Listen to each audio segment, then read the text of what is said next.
नमस्कार दोस्तों, अहम ब्रह्माष्टमी चैनल में आपका हार्दिक स्वागत है। क्या आप जानते हैं कि आपके सपने आपके कर्मों का वो गुप्त नक्शा है जो आपके भविष्य की हर आने वाली चुनौती और सफलता को पहले ही दिखा देते हैं। आज हम अग्नि पुराण के उस पहले अध्याय के रहस्यों को डिकोड करेंगे जो न केवल ब्रह्मांड की रचना बताता है बल्कि आपके जीवन को नियंत्रित करने वाले दिव्य नियमों को भी उजागर करता है। लेकिन उससे पहले आप चैनल को सब्सक्राइब और वीडियो को लाइक जरूर कर देना। धन्यवाद। कल्पना कीजिए कि आप एक ऐसे अनंत शून्य में खड़े हैं जहां समय और स्थान का कोई अस्तित्व नहीं है और अचानक आपके सामने एक प्रचंड अग्निपुंज प्रकट होता है जो आपके भविष्य के हर गुप्त रहस्य को उजागर कर देता है। हम अक्सर अपने जीवन की छोटी परेशानियों में इतने खो जाते हैं कि उस महान ब्रह्मांडीय योजना को नहीं देख पाते जो हमारे चारों ओर हर पल काम कर रही है। लेकिन क्या होगा यदि आपको वो कोड मिल जाए जिससे आप अपने कर्मों और उनके परिणामों को पहले ही समझ सके। अग्नि पुराण की शुरुआत केवल शब्दों से नहीं होती बल्कि ये उस दिव्य प्रकाश का आवाहन है जो आपके भीतर की सोई हुई शक्तियों को जगाकर आपको अज्ञानता के उस पुराने ढर्रे से बाहर निकालने के लिए तैयार है जिसे आप आज तक अपनी नियति मान रहे थे। ये ग्रंथ उस काल की रचना है जब ऋषियों ने ये जान लिया था कि भविष्य का मनुष्य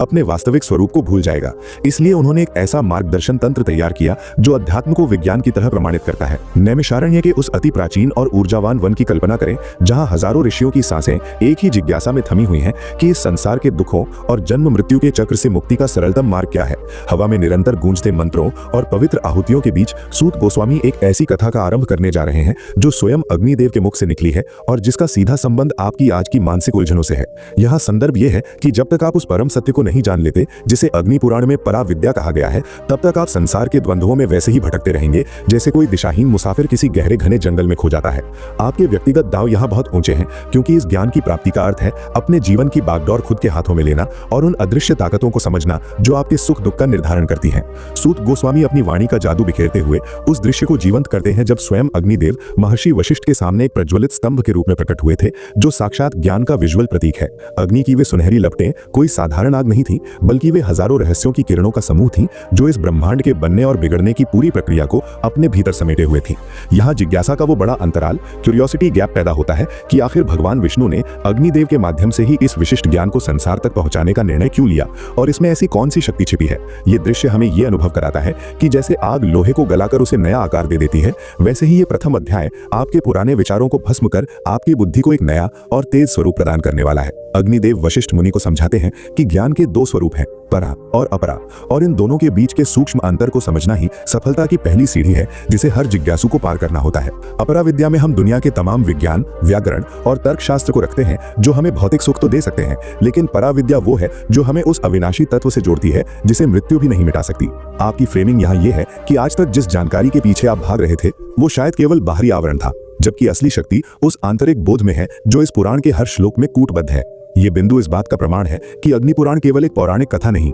बल्कि एक उच्च स्तरीय दार्शनिक फ्रेमवर्क है जो आपके अस्तित्व को एक नई परिभाषा और उद्देश्य प्रदान करता है। सृष्टि के उस समय की कल्पना करें जब पूरी पृथ्वी प्रलय के अथाह जल में समा चुकी थी और चारों ओर केवल विनाश का सन्नाटा था। लेकिन उसी गहरे जल के बीच एक विशाल और तेजस्वी मछली प्रकट होती है। भगवान विष्णु का ये मत्स्य अवतार केवल एक जलीय जीव नहीं था बल्कि वो उस चरम संकट के समय सुरक्षा की एक ऐसी दिव्य किरण थी जो ये सिद्ध करता है कि जब सब कुछ समाप्त होता है तब भी सत्य सुरक्षित रहता है। यहाँ जिज्ञासा का गैप ये है कि कैसे एक छोटी सी मछली ने पूरे ब्रह्मांड के भविष्य को अपने भीतर समाहित कर लिया और राजा सत्यव्रत को उस महाप्रलय के बीच कैसे बचाया। ये विजुअल हमें ये सिखाता है कि आपके जीवन में आने वाली सबसे बड़ी समस्या भी वास्तव में किसी बड़े चमत्कार की शुरुआत हो सकती है बशर्ते आप उस दिव्य संकेत को समय पर पहचानने की क्षमता रखते हो। राजा सत्यव्रत द्वारा अपनी अंजलि में जल लेना और उस छोटी मछली का उनकी हथेली में आ जाना एक ऐसा पैटर्न इंटरप्ट है जो हमें हमारी छोटी और सीमित सोच से बाहर निकालता है। उस छोटी मछली ने जैसे ही रक्षा की पुकार लगाई उसने राजा की करुणा का ही नहीं बल्कि उनके धैर्य का भी परीक्षण किया जो वास्तव में हमारे अपने भीतर छिपी मानवता का एक गहरा प्रतिबिंब है। जैसे जैसे वो मछली हर पात्र और जलाशय को छोटा करते हुए समुद्र तक पहुंच गई वो दृश्य हमारी चेतना के उस विस्तार को दर्शाता है जो ज्ञान के संपर्क में आते ही अपनी सीमाओं को तोड़ देती है। आपके लिए यहाँ सीखने वाली बात यह है कि ज्ञान जब आपके जीवन में प्रवेश करता है तो वो शुरुआत में छोटा लग सकता है लेकिन अंततः वो आपके पूरे संसार को अपनी व्यापकता से भर देता है। प्रलय का वो भयानक दृश्य आंखों के सामने लाएं जब 7 प्रकार के प्रलयंकारी बादल आकाश को चीर रहे हैं और समुद्र की लहरें पर्वतों से भी ऊंची उठकर सब कुछ निगलने के लिए आतुर हैं। उस भयानक हलचल के बीच एक विशाल और अभेद्य नौका का दिखाई देना एक ऐसा विजुअल क्यू है जो हमें ये विश्वास दिलाता है कि धर्म और सत्य की शक्ति किसी भी तूफान से बड़ी होती है। अग्नि पुराण की फ्रेमिंग हमें ये समझाती है कि जब आपके व्यक्तिगत जीवन में समस्याओं का प्रलय आए तो केवल आपके कर्मों की नौका ही आपको डूबने से बचा सकती है जिसे ज्ञान की मजबूत रस्सियों से बांधा गया हो। यहाँ दांव ये है कि क्या आपने अपने भीतर उन बीजों को सुरक्षित रखा है जो विनाश के बाद एक नई और बेहतर दुनिया खड़ी करने के लिए अनिवार्य रूप से आवश्यक है। भगवान मत्स्य ने सत्यव्रत को आदेश दिया कि वे सप्त ऋषियों और समस्त औषधियों के दिव्य बीजों के साथ उस नौका पर सवार हो जाएं, जो ये दर्शाता है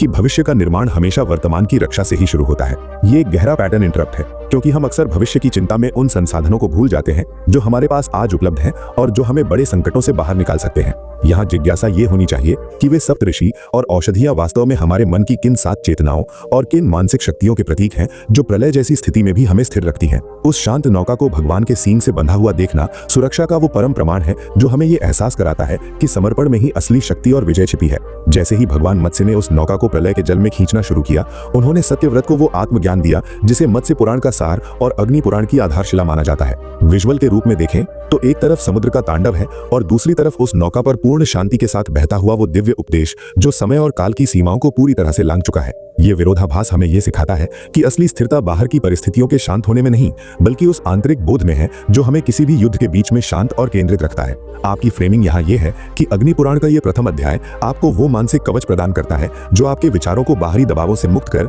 एक नई दिशा प्रदान करता है। अग्निदेव स्पष्ट करते हैं कि ये पुराण स्वयं भगवान विष्णु का साक्षात शब्द रूप है और इसके प्रथम अध्याय का श्रवण मात्र ही व्यक्ति के कई जन्मों के संचित नकारात्मक कर्मों को उसी समय भस्म कर देता है। यहाँ आपके व्यक्तिगत दांव बहुत ऊंचे हैं, क्योंकि हम अक्सर अपने पास्ट के बोझ और अनजाने पापों की वजह से आगे नहीं बढ़ पाते, और ये अध्याय उस बोझ से मुक्ति का एक प्रमाणित मार्ग है। जिज्ञासा का गैप यहाँ ये है कि केवल शब्दों के सुनने मात्र से कैसे किसी का भाग्य बदल सकता है, और इसके पीछे का वो आध्यात्मिक विज्ञान क्या है जो हमारे सूक्ष्म शरीर को प्रभावित करता है। इसका उत्तर उस ध्वनि और कंपन में छिपा है जो अग्निदेव की वाणी से निकलता है और हमारे मस्तिष्क के उन हिस्सों को सक्रिय करता है जो आज तक सुप्त पड़े थे। अध्याय की गहराई में उतरते हुए हमें ये पता चलता है कि ये केवल एक पौराणिक कथा नहीं, बल्कि ये ब्रह्मांड के संचालन के उन नियमों, यूनिवर्सल लॉज का खाका है जिन्हें आज का मॉडर्न विज्ञान खोजने का प्रयास कर रहा है। विजुअल के रूप में आप उस अग्नि की लौ को देखें जो ऊपर की ओर उठती है, जो इस बात का प्रतीक है कि ज्ञान का स्वभाव हमेशा व्यक्ति को उच्च चेतना और उन्नति की ओर ले जाना होता है। फ्रेमिंग यहाँ ये है कि यदि आप अपने जीवन की नौका के सत्यव्रत हैं, तो ये पुराण वो मछली है जो आपको अज्ञानता के गहरे समुद्र से निकालकर आत्मज्ञान के अनंत आकाश की सैर कराने की क्षमता रखती है। यहाँ हर सूत्र एक वैज्ञानिक प्रमाण की तरह काम करता है जो आपकी बुद्धि को तर्क और श्रद्धा के बीच एक अद्भुत संतुलन बनाने में मदद करता है। इस अध्याय में अग्निदेव ने वशिष्ठ मुनि को यह भी संकेत दिया कि क्यों इस पुराण को सर्व विद्यामय कहा गया है, क्योंकि इसमें राजनीति, युद्ध कला, आयुर्वेद और नक्षत्र विज्ञान का अद्भुत समन्वय है। पैटर्न इंटरप्ट यहाँ ये है कि लोग अक्सर धर्म ग्रंथों को केवल स्वर्ग नरक की कहानियों तक सीमित समझते हैं, लेकिन अग्नि पुराण का प्रथम अध्याय ही ये स्पष्ट कर देता है कि ये जीवन जीने की एक पूर्ण तकनीक है। आपकी जिज्ञासा का केंद्र यहाँ ये होना चाहिए कि हजारों साल पहले ऋषियों ने कैसे इन जटिल विषयों को एक ही सूत्र में पिरोया और कैसे वे आज के इस सूचना युग में भी उतने ही सटीक हैं। ये अनुभव आपको एक ऐसी बौद्धिक यात्रा पर ले जाता है जहां आप सूचनाओं के ढेर से निकलकर वास्तविक बोध और विवेक के प्रकाश में प्रवेश करते हैं। दृश्य की कल्पना करें, जब प्रलय का जल शांत होता है और नई पृथ्वी के पर्वत शिखर बादलों के बीच से झांकने लगते हैं, तब ऋषियों को यह अनुभव होता है कि ज्ञान ही वो एकमात्र संपदा है जो प्रलय के बाद भी साथ रहती है। अग्नि पुराण का ये आरंभिक दृश्य हमें ये आश्वासन देता है कि दुनिया में चाहे कितनी भी उथल पुथल मच जाए, यदि आपके पास सही मार्गदर्शन है तो आप कभी भी नष्ट नहीं हो सकते। संदर्भ यहाँ ये है कि आपकी आज की चुनौतियां उस प्रलय के जल की तरह है, लेकिन अग्निदेव की ये वाणी उस नौका की तरह है जो आपको किनारे तक पहुंचाने का वादा करती है। ये सत्य आपकी मानसिक फ्रेमिंग को इतना मजबूत कर देता है कि आप किसी भी अनिश्चितता को एक अवसर की तरह देखने लगते हैं और अपने जीवन का नया निर्माण शुरू करते हैं। जब सूत गोस्वामी इस गाथा को विराम देते हैं तो उनकी आंखों में वो चमक है जो केवल उसी व्यक्ति में हो सकती है जिसने स्वयं सत्य का साक्षात्कार किया हो, और वही चमक अब आपके भीतर भी उतर रही है। विजुअल क्यू के रूप में देखें तो श्रोताओं का वो समूह अब पहले जैसा नहीं रहा, क्योंकि उनके चेहरों पर एक ऐसी स्पष्टता आ गई है जो केवल अज्ञान के पर्दे हटने के बाद ही प्राप्त होती है। आपका व्यक्तिगत दांव यहाँ ये है कि क्या आप इस क्षणिक प्रेरणा को एक स्थायी परिवर्तन में बदलने के लिए तैयार हैं, और क्या आप अपनी पुरानी सीमाओं को पीछे छोड़ सकते हैं। ये जिज्ञासा का वो अंतिम द्वार है जो आपको अगले अध्यायों की उस जादुई दुनिया में ले जाता है जहां जीवन के हर रहस्य को विस्तार से खोला गया है। अग्निदेव के मुख से निकले हर शब्द में वो प्रमाण